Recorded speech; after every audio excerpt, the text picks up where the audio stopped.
আল্লাযীনা হুম ফি সালাতিহিম সাহুন। এদেশের পাক্কা নামাজীদের 90% নামাজি, পাক্কা নামাজীদের 90% নামাজি শুধু অলসতা করে ফজরের নামাজের জামাতে আসে না। আমাদের সমাজে কিছু মানুষ আছে যারা এশার নামাজ জামাতে পড়ে। একবারে দেখবেন যে 2-4 মাস, 6 মাস, 1 বছরের ভিতরে এশার নামাজ তার কত 1% জামাত ছাড়া পড়েছে। 1%, বাকি 99% এশার জামাতে আদায় হয়েছে। এমন লোক আছে না নাই? ওই লোকটার ফজরের নামাজের জামাত নাই। মানে এই একটা ক্যাটাগরি, যার ফজর জামাতে হয় না, তবে এশা কিন্তু মিস হলো। এরকম আছে না? এখন তারে কি করতে হইব? আদা মুনাফিক নাকি? হাদিস অনুযায়ী তো আদা। কারণ রাসূল সাল্লাল্লাহু আলাইহি সাল্লাম বলছেন যে ফজর আর এশা, যার ফজর আর এশা জামাতে হাজির হওয়া খুব কঠিন, ওই লোকের জন্য যে মুনাফিক। খুব বোঝার চেষ্টা করেন আমরা আসলে কিসের ভিতরে আছি। আমরা খুশি হয়ে বসে আছি আমি তো নামাজি। নামাজি শুধু দাবি করবেন ওই ব্যক্তি যে ব্যক্তির ফজর নামাজ জামাতে আছে। আমরা আলেমন, মাস্টার, প্রফেসর যাইমন তো তাইও ফজর নামাজের জামাতে আছে, আমরা নামাজি। তো এখন বলবেন যে তাহলে বাকি 4 ওয়াক্ত হড়ে এরা কি নামাজি ন? এরা নামাজি, তবে এদের সম্পর্কে আল্লাহ একখান কথা কইছে। আমি কমনি কথা, ফাওয়াইলুল লিল মুসাল্লিন।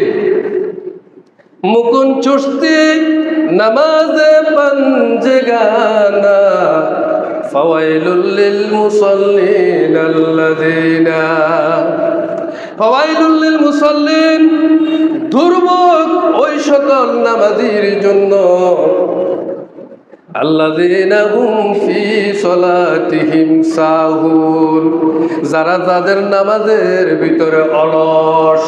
নামাজের ভিতরে কি অলস? তো ফজর নামাজে যে লোকটা আসে না, এই লোকটার শারীরিক কোনো অক্ষমতা নাই, শুধু অলসতা করে আসে না, নাকি? কথা বুঝেন নাকি? তো সে পড়ছে নি ফাওয়াইলুল মুসাল্লিনের ভিতরে? পড়ছে কিনা? আর ফাওয়াইলুল মুসাল্লিনের ভিতরে পড়লে সে মুনাফিকের ভিতরেও পড়ে গেছে। আল্লাযীনা হুম ফি সালাতিহিম সাহুন। এদেশের পাক্কা নামাজীদের 90% নামাজি, পাক্কা নামাজীদের 90% নামাজি শুধু অলসতা করে ফজরের নামাজের জামাতে আসে না। লোকটা পাক্কা নামাজি, বাড়িতে ফজর নামাজ বাড়িতে হয়, তার নামাজ না পড়ার প্রশ্নে আমি যাচ্ছি না। লোকটা কি পাক্কা? তোমার কথা কও না। পাক্কা নামাজি, ফজরের নামাজও সে পড়েছে। কোথায়? আল্লাহ রাসূল তার মুনাফিক বলেছেন। রাসূলুল্লাহ সাল্লাল্লাহু আলাইহি সাল্লাম বলেন, ইন্না আসকালাস সালাতিন আলাল মুনাফিকিনা সালাতুল ইশা ওয়া সালাতুল ফাজর। রাসূলুল্লাহ সাল্লাল্লাহু আলাইহি সাল্লাম বলেন, নিশ্চয় মুনাফিকের জন্য সবচাইতে কঠিন, সবচাইতে ভারী হচ্ছে ফজর এবং ইশারের নামাজের জামাতে হাজির হওয়া। নাউযুবিল্লাহ। কার জন্য? কথা বলতে হবে। কার জন্য? মুনাফিকের জন্য। ইন্না আসকালা সালাতিন আলাল মুনাফিকিনা, হাদিস ইমাম মুসলিম বর্ণনা করেছেন। ইন্না আসকালা সালাতিন আলাল মুনাফিকিনা, নিশ্চয় মুনাফিকের জন্য সবচাইতে ভারী, সবচাইতে ওজন, সবচেয়ে কঠিন ফজর নামাজ আর এশার নামাজের জামাত।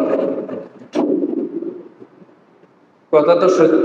রাসূল সাল্লাল্লাহু আলাইহি সাল্লাম, অন্য রাওয়ায়াতে এসেছে রাসূল সাল্লাল্লাহু আলাইহি সাল্লাম যখন কারো উপরে মুনাফিকের সন্দেহ আসত,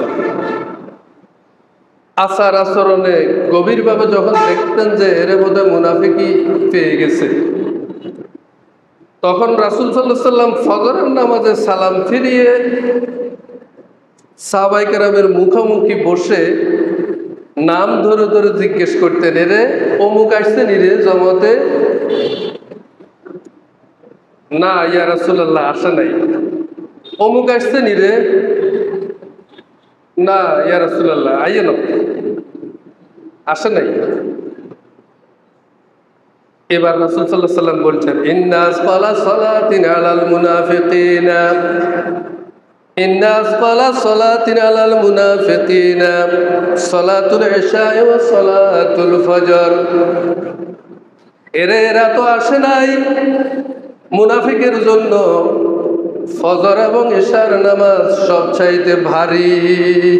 আসফালা সুপারলেটিভ ডিগ্রি বলে এটাকে, বেস্ট যে অর্থে ব্যবহৃত হয়, সবচেয়ে ভারী। এটাকে আরবি ভাষায় ইসমে তাবদীল বলে। ইন্না আসকালা, সবচেয়ে ভারী, খালি ভারী নয়, একেবারে ওজন মুনাফিকের জন্য। কার জন্য? রাসূল সাল্লাল্লাহু আলাইহি সাল্লামের দৃষ্টিতে কেউ যদি মুনাফিক সাব্যস্ত হয়, এই যারা উপস্থিত এই মুহূর্তে আছেন, একটু দয়া করে বলেন তার জন্য জান্নাত আছে কিনা। এবার আসেন দ্বিতীয় পার্টে। রাসূল সাল্লাল্লাহু আলাইহি সাল্লাম যদি বলেন ফজরের নামাজের জামাতে যারা উপস্থিত হয় না তারা মুনাফিক, তাহলে আপনি আর আমি উম্মতের খাতায় আছি কিনা? আরো জোরে বলেন। শেষ তো, ওয়াজ আর করুন নাকি? ওয়াজ তো শেষ। ওয়ালাউ ইয়ালামুনা মা ফীহিমা লা তাওহুমা ওয়ালাউ হাবওয়া। ওয়ালাউ ইয়ালামুনা, তারা যদি জানতো মা ফীহিমা, এই ফজরের নামাজের ভিতরে কি রয়েছে, এই জামাতের ভিতরে কি রয়েছে, তারা যদি জানতো, লা তাওহুমা ওয়ালাউ হাবওয়া, তাহলে তারা বুকে ছেঁচড়িয়ে ওই প্রতিবন্ধী মানুষের মতো হামাগুড়ি দিয়ে দিয়ে মসজিদে গিয়ে হাজির হয়ে যেত। কি শব্দ আল্লাহ রাসূল ব্যবহার করলেন, লা ইয়ালামুনা। তারা যদি জানতো এই ফজরের নামাজের জামাতের ভিতরে কি কল্যাণ নিহিত রয়েছে, ফজরের নামাজের ভিতরে কি কল্যাণ নিহিত রয়েছে, তারা যদি জানতো কি কল্যাণ নিহিত রয়েছে। হাদিস শরীফে এসেছে, রাকাতুল ফজর খায়রুম মিনাদ দুনিয়া ওয়া মা ফিহা।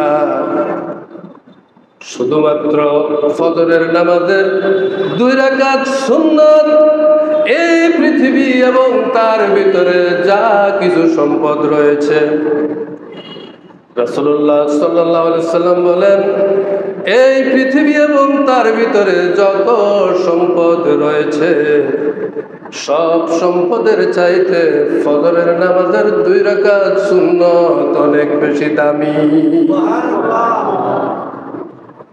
উলামায়ে কেরাম ফতোয়া দিয়েছেন এই মর্মে, যে নামাজটা তোমার কাজা হয়েছে সেই কাজা নামাজের জন্য শুধুমাত্র তুমি ফরজ নামাজটা কাজা করো, কোনো সুন্নাত তোমাকে কাজা করতে হবে না। কিন্তু যদি তোমার ফজরের নামাজ কোনো কারণে কাজা হয়ে যায়, তাহলে ওই ফজরের নামাজের 2 রাকাত সুন্নাত সহ কাজা আদায় করো। এবার মিলান হাদিসের সাথে, লাউ ইয়ালামুনা, তারা যদি জানতো মা ফীহিমা, এর ভিতরে কি রয়েছে, লা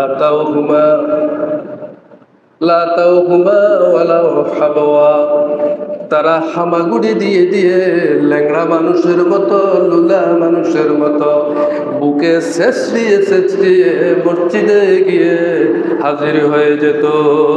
সুবহানাল্লাহ। শব্দের শুরুতে লা তাওহুমার ভিতরে রাসূল সাল্লাল্লাহু আলাইহি সাল্লাম যে লামটি ব্যবহার করলেন এটাকে বলে লামে তাকিদ। বক্তব্যের জোরালো, বক্তব্যের ওজন বোঝানোর জন্য, স্পিড বোঝানোর জন্য। লা তাওহুমা, তারা যদি জানতো এর ভিতরে কি কল্যাণ রয়েছে তাহলে তারা অবশ্যই অবশ্যই হাজির হয়ে যেত। বক্তব্যের শেষ দিকে আসেন ওয়ালাউ হাবওয়া, ওয়ালাউ হাবওয়া শব্দটা এই বক্তব্যকে আরো অধিক গুরুত্বপূর্ণ এবং হৃদয়গ্রাহী করে তুলেছেন। ওয়ালাউ হাবওয়া, তাহলে তারা শুধু আসতো না, বুকে সেচ দিয়ে হামাগুড়ি দিয়ে দিয়ে ল্যাংড়া মানুষের মতো তারা মসজিদে চলে যেত। সুবহানাল্লাহ, হামাগুড়ি দিয়ে আসতো। সেই জায়গায় সুস্থ মানুষরা হাত পা চারটা ঠিক, শরীরের সব যন্ত্র ঠিক, আল্লাহর মসজিদে এই পা দিয়া হেঁটে তারা আসে না। কথা ঠিক নয় কি? লাউ ইয়ালামুনা মা ফীহিমা লা তাওহুমা ওয়ালাউ হাবওয়া, যদি তারা জানতো এই সালাতের ভিতরে কি কল্যাণ নিহিত তাহলে তারা হামাগুড়ি দিয়ে মসজিদে গিয়ে হাজির হয়ে যেত। প্রিয় ভাই সব, যে ব্যক্তির কানে মসজিদের আযান পৌঁছে, যে ব্যক্তির কানে মসজিদের আযান পৌঁছে তার উপরে সালাতে আসা, মসজিদে আসা ওয়াজিব হয়ে যায়। রাসূলুল্লাহ সাল্লাল্লাহু আলাইহি সাল্লাম বলেন, লাকাদ হামামতু আন আমুরা বিস-সালাতি ফাতুকামা সুম্মা আমুরা রাজুলান ফায়ুসাল্লি বিন-নাস। আমার ইচ্ছে হয় আমি কোন ব্যক্তিকে সালাতের নির্দেশ দিয়ে ইমামতির মুসাল্লায় দাঁড় করিয়ে দিই। সুম্মান তালিকা মাই বিরিজালিন মাহুম হুজামুন মিন হাতাবিন ইলা কওমিন, আর আমি কিছু মানুষকে সাথে নিয়ে কাঠের বোঝা সংগ্রহ করে আমি ওই সকল মানুষের বাড়িতে চলে যাই। লা ইয়াশহাদুনাস সালাতা, যারা আযান শোনার পরেও মসজিদে আসে নাই। ফাউহাররিকু আলাইহিম বুয়ুতাহুম বিন-নার, আর আমার মন চায় ওই কাঠের বোঝা দিয়া আগুন জ্বালিয়ে আমি ওই মানুষগুলোর বাড়িঘরগুলোকে জ্বালিয়ে দিই। নাউযুবিল্লাহ, কত কঠিন ভাষা। আমার মন চায় যে বাড়ি থেকে এই পুরুষটা আযান শোনার পর আসেনি, আমি ইমামতি না করে সেখানে আরেকজনকে দাঁড় করিয়ে দিয়ে এর বাড়িটা আমি জ্বালাই দিতে মন চায়। এত কঠিন কথা। সুতরাং কেউ যদি আযান শুনে তার জন্য মসজিদে আসা কি? একজন অন্ধ সাহাবী বললেন, ইয়া রাসূলুল্লাহ, আমি তো দুই চোখে দেখি না, ফজরের নামাজ যখন অনুষ্ঠিত হয় তখন অনেক বেশি অন্ধকার থাকে। রাসূলুল্লাহ সাল্লাল্লাহু আলাইহি সাল্লাম বললেন,